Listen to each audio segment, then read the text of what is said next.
आरव एक 28 वर्षीय युवक मुंबई में सॉफ्टवेयर इंजीनियर था।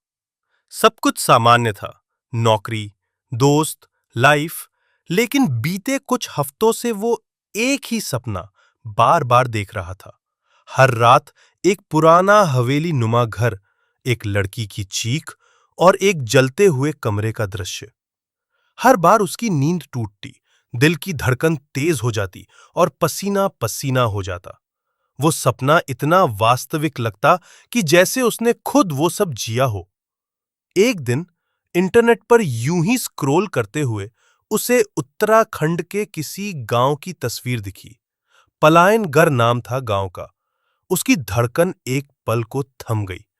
यही तो है मेरे सपनों वाली हवेली।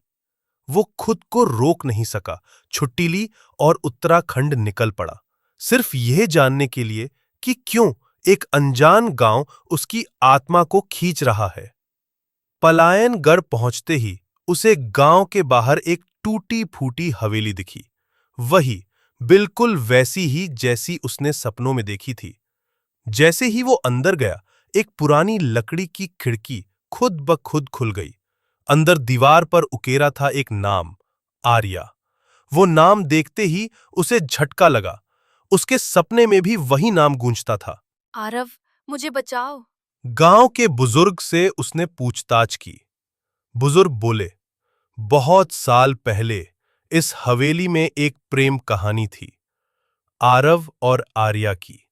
लेकिन दोनों जात पात के कारण एक ना हो सके।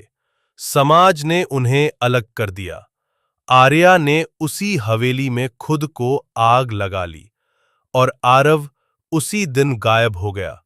कोई नहीं जान पाया वो गया कहां। आरव का सिर चकरा गया। क्या मैं वही आरव हूं? क्या ये पुनर्जन्म है? रात को वो हवेली में रुका।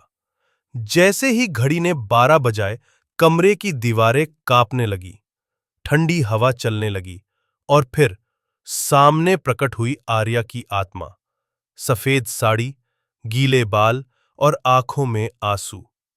उसने धीमे स्वर में कहा, तुम आ गए। तुमने वादा किया था कि तुम लौटोगे। आरव की आंखों से आंसू बह निकले। उसे याद आ गया, वो पिछला जन्म, वो प्रेम, वो अधूरी विदाई। आर्या बोली, मैं मुक्त नहीं हो पाई क्योंकि तुमसे विदा नहीं ले पाई थी।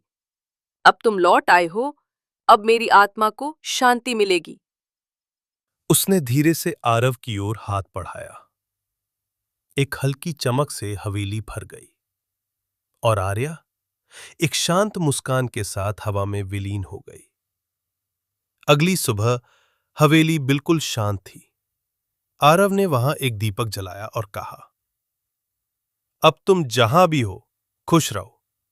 हम इस जन्म में भले ना मिल पाए, पर अब अधूरी कहानी पूरी हो गई। दोस्तों, अगर आपको यह कहानी पसंद आई तो लाइक करें, सब्सक्राइब करें और कमेंट्स में बताएं कि आप और कौन सी कहानी सुनना चाहते हैं।